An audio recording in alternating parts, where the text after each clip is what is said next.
কাজে চলে আসলাম, কাজের ফাঁকে একটা ভিডিও বানালাম।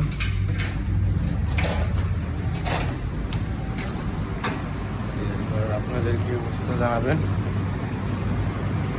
আলহামদুলিল্লাহ আমি ভালো আছি। কাজ করতেছি, গরম প্রচুর,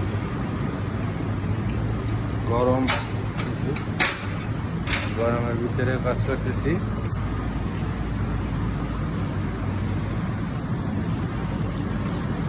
আপনাদের কি অবস্থা সকলের? সকলে ভালো আছেন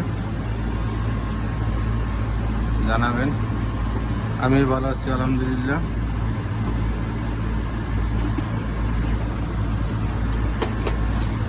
যেই গরম 40-45 ডিগ্রি হবে, গরম তাপমাত্রা আপনারা দেখতেই পারতেছেন, গামাই গেছে। আপনাদের কি অবস্থা সকলের জানাবেন। ভালো থাকবেন, সুস্থ থাকবেন। আল্লাহ হাফেজ। আমি কাজে যাই।